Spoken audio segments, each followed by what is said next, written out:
Hi friends, நம்ம பார்த்திங்கன்னா ரொம்ப எளிமையான முறையில் எப்படி பார்த்திங்கன்னா காசை சிக்கனப்படுத்தி சேர்க்கலாம் அப்படின்றதான் பார்க்க போகிறோம். நம்ம சிறுக சிறுக சேமித்தா தான் நம்மளுக்கு மாத கடைசியில் பார்த்திங்கன்னா இதுக்காக ரொம்ப யூஸ்ஃபுல்லாக இருக்கும்.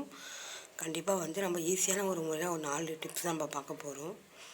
வாங்க பார்க்கலாம். காசு சேமிக்கிறதுல முதல் டிப்ஸ் பார்த்திங்கன்னா, இப்போ நீங்கள் மாதம் 1ஆந்தேதி பிறகுது பார்த்தீங்களா, அப்போ பார்த்தீங்கன்னா ஒரு டப்பா எடுத்துக்கோங்க. டப்பா எடுத்துகிட்டு அதில் ரூபா போடுங்க. 2ஆந்தேதிக்கு ₹2 போடுங்க. 3ஆந்தேதிக்கு ₹3 போடுங்க. 4ஆந்தேதிக்கு ₹4 போடுங்க. 10ஆந்தேதிக்கு ₹10, 7ஆந்தேதி ₹20 அப்படி போட்டுட்டு வந்தீங்கன்னா உங்களுக்கு மாதம் எண்டில் பார்த்திங்கன்னா அதுவே ₹431 வருது உங்களுக்கு.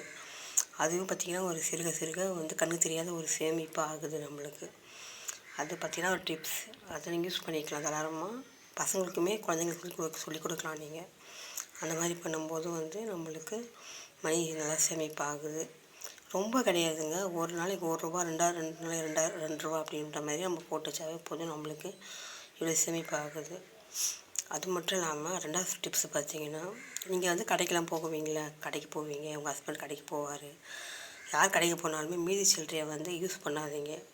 அந்த மீதி சில்லறையை மட்டுமே பார்த்திங்கன்னா அதையும் ஒரு டப்பாவில் போட்டு வைங்க. எவ்வளோ சில்லறை வருது, ₹1, ₹2, ₹10 இது எவ்வளோ மீதாலும் அதையும் ஒரு டப்பாவில் தனியாக போட்டு வச்சுக்கோங்க.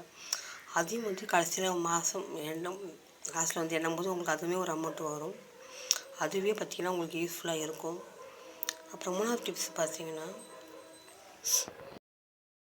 ₹10 காயின் இருக்குது பார்த்தீங்களா, ₹10 காயினை மட்டுமே பார்த்திங்கன்னா நீங்கள் ஒரு டப்பாவில் போட்டு வச்சுக்கோங்க. செலவு பண்ணாதீங்க. ₹10 காயின் மட்டுமே நீங்கள் உங்கள் கையில் எப்போல்லாம் கிடைக்குதோ அப்போல்லாம் ஒரு டப்பாவில் போட்டுட்டு வாங்க.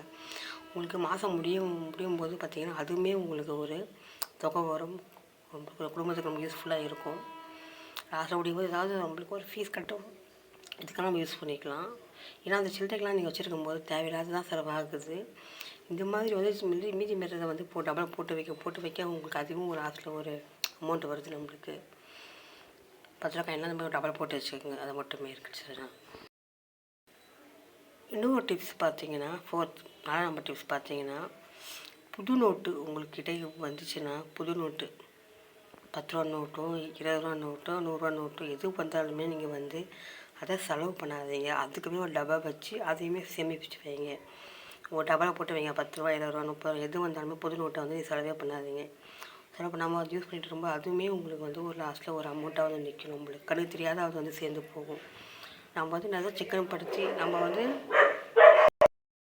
சேர்த்து வைக்கணும் நினச்சி நம்ம போகிறத விட இந்த மாதிரி நம்ம சேமித்து வைக்கும்போது நம்மளுக்கு காசு வேஸ்ட் செலவு பண்ண மாட்டோம், நம்ம பெறமாட்டோம். இந்த மாதிரி எடுத்து வைக்கும்போது நம்மளுக்கு கண்ணுக்கு தெரியாத ஒரு சேமிப்பு ஆகுது. அது பெண்களுக்கு கண்டிப்பாக இந்த வீடியோ யூஸ்ஃபுல்லாக இருக்கும்னு நினைக்கிறேன். கண்டிப்பாக ட்ரை பண்ணுங்கள். இந்த மாதிரி நான் சொன்ன மாதிரி கண்டிப்பாக ட்ரை பண்ணுங்கள். யூஸ்ஃபுல்லாக இருக்கும். இந்த டிப்ஸ்லாம் உங்களுக்கு பயனுள்ளதாக இருந்துச்சுன்னா நம்ம சேனல் சப்போர்ட் பண்ணி இந்த மாதிரி வீடியோஸ் நிறைய வரும். கமெண்ட் பண்ணுங்கள். இந்த நான் போட்ட வீடியோஸ் உங்களுக்கு பிடிச்சிருந்ததுன்னா கமெண்ட் பண்ணுங்கள், லைக் பண்ணுங்கள். நம்ம சேனல் சப்போர்ட் பண்ணுங்கள், சப்ஸ்கிரைப் பண்ணுங்கள். நம்ம மட்டும் அடுத்த வீடியோ பார்க்கலாம். பாய்.